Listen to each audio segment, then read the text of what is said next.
The funeral was eerily silent, too subdued for someone like Ethan, my twin brother. He was vibrant, larger than life, the kind of person who could turn a somber event into a celebration just by arriving with his signature grin. But now he was supposedly lying in that coffin, or so I believed. Rain pattered lightly on the canopy above the gravesite. I stood frozen in my dark suit, barely registering the priest's words as he recited a passage. My wife Clara gripped my hand tightly, whether for comfort or something else I couldn't tell. Our parents stood a few rows ahead, their faces blank, not a single tear between them. They looked more like they were attending a formal meeting than mourning their son. Something felt deeply wrong. As the coffin began to descend, my phone vibrated in my pocket. I shouldn't have looked, but I did. A message from Ethan's number lit up the screen. "I'm not dead. That's not me in there." My heart stopped. I glanced around, expecting to spot someone lurking among the trees, but there was only the soft rustle of rain-soaked leaves. Hands shaking, I typed back, "Ethan, where are you?" A long pause, then another text, "Can't tell you, they're watching, don't trust Clara or our parents." I stared at the words, my mind racing. Ethan alive? Why fake his death? Why warn me about my wife and our parents? That night, sleep eluded me. Clara tried to comfort me, but I pulled away, claiming exhaustion. Her touch felt colder than the rain at the funeral. Annoying suspicion began to take hold.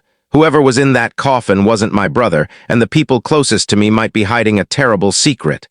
Chapter 2. A hidden phone and a chilling discovery the next morning.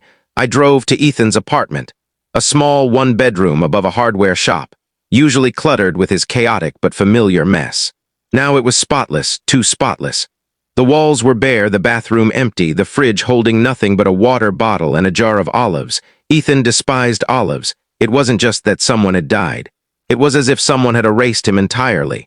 I had his spare key, but Ethan was always cautious, especially after a falling out with a former boss 2 years prior.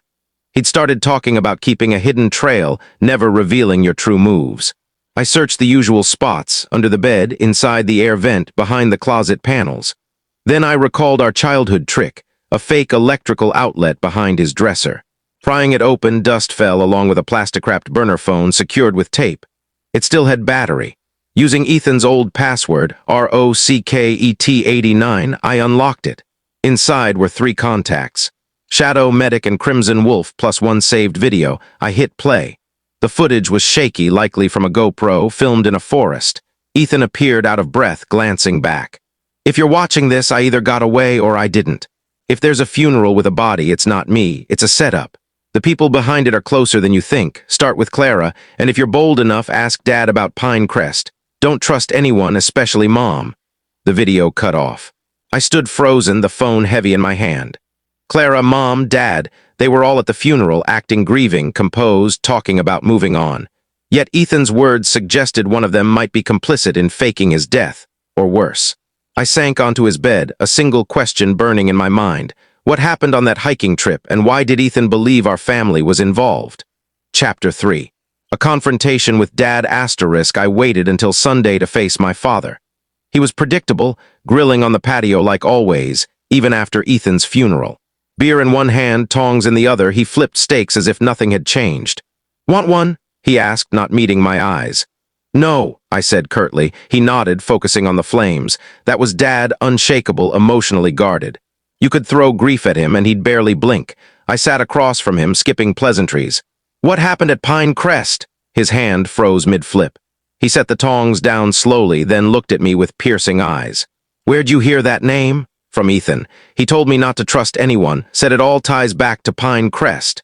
He didn't speak for a long moment, staring into the fire as if it could consume him. Then quietly he said, "Pinecrest was a research site, military-affiliated, privately funded, under contract.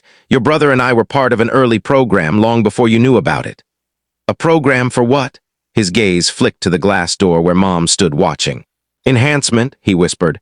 "Mental and physical upgrades, memory experiments, advanced neural adaptation, stuff that doesn't officially exist. Ethan was one of their few successes." I blinked, stunned. "You're saying Ethan was a test subject?" "He chose it, and it worked. But when the program shut down, some wanted to keep him. They called it asset management. He called it being hunted." "God," I muttered. "So why fake his death?" Dad's voice dropped lower. "He vanished for a reason. Faking his death might have been his only escape." But if he contacted you, someone slipped up. Keep digging and they'll come for you too. I stared at him. What do I do? Disappear, he said flatly. Destroy that phone, erase your tracks, get a new identity. Or his eyes turned icy. Finish what he started. I left without another word. That night I replayed Ethan's video, his words echoing, asked Dad about Pinecrest. He didn't want me to hide, he wanted me to uncover the truth. I decided then I wasn't running. I'd follow the trail. But first I needed to confront Clara. Chapter 4.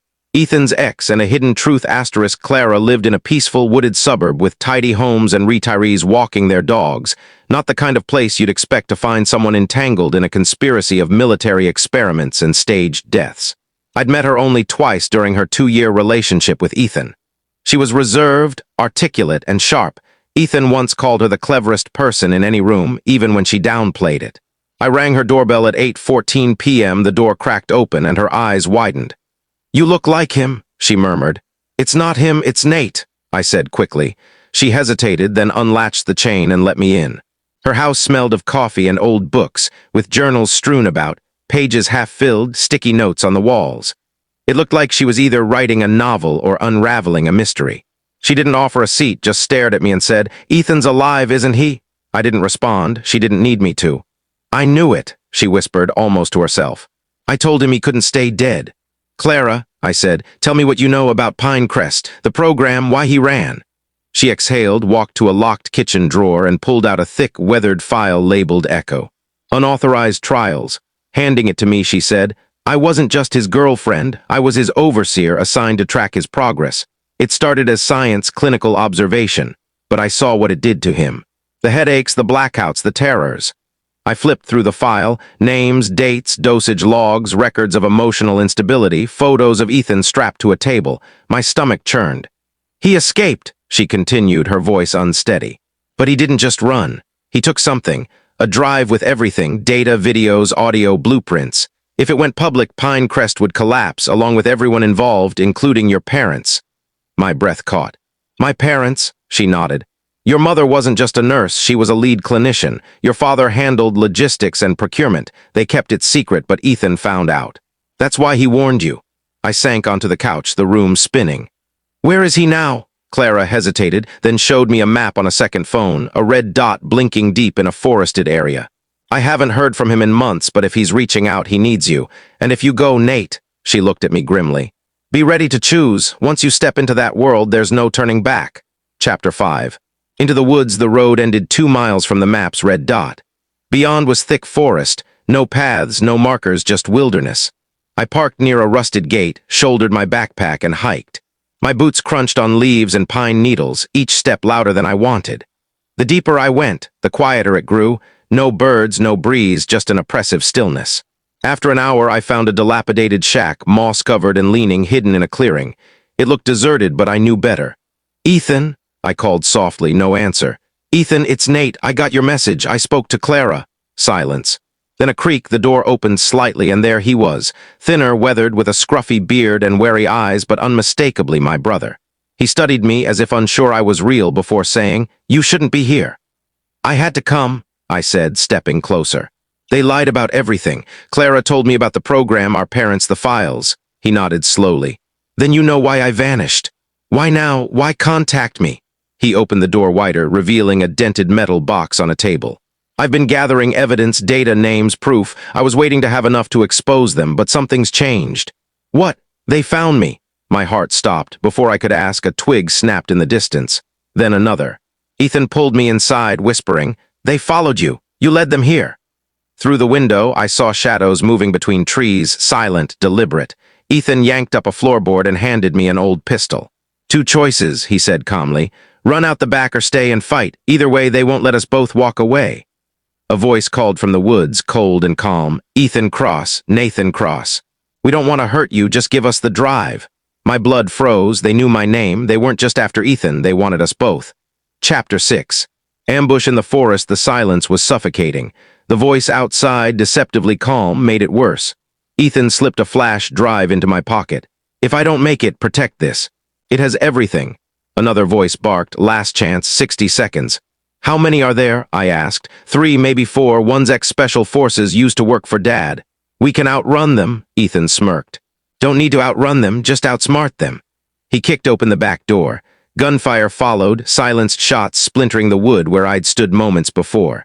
We bolted into the trees, weaving through brush and mud, footsteps pounding behind us. Ethan gestured left.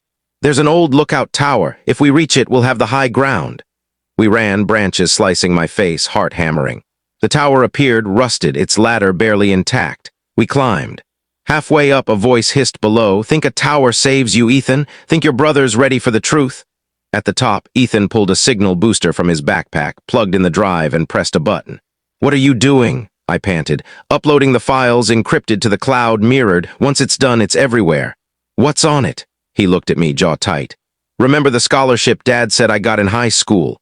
It was a lie, a recruitment. Our parents signed us up for a military behavioral study as kids. Not just us, dozens, maybe hundreds of twins." I froze. "What?" "They tested loyalty, manipulation, what breaks first, family, love, or truth. I found footage, Nate, experiments, coercion, blackmail, some didn't make it." My legs buckled. Our childhood, the missing summers, Ethan's strange boarding school trips, it was all a lie. Our parents weren't victims, they were orchestrators. A bullet pinged off the tower. "They're climbing," I shouted. Ethan handed me another pistol. "Time to earn your stripes."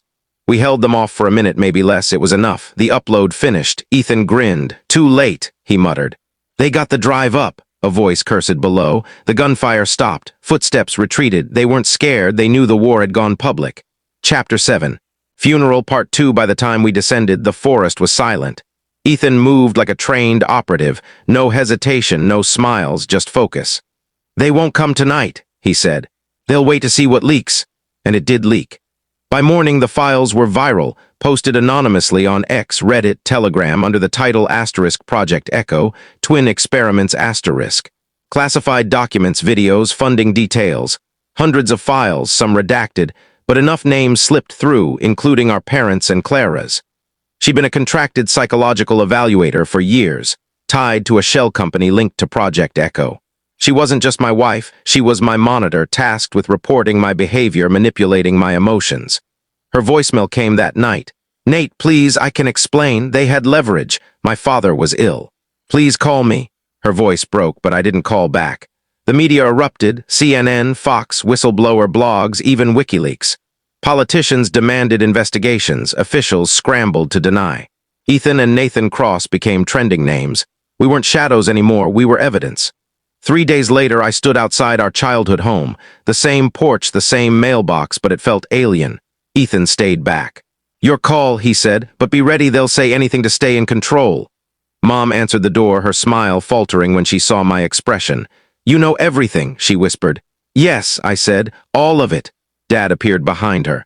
"We did what was necessary. You were chosen, Nathan. You should be thankful." "Thankful?" I snapped. "You threw your sons into a psychological experiment. You tried to kill one of us." Ethan stepped forward. Mom gasped. Dad recoiled.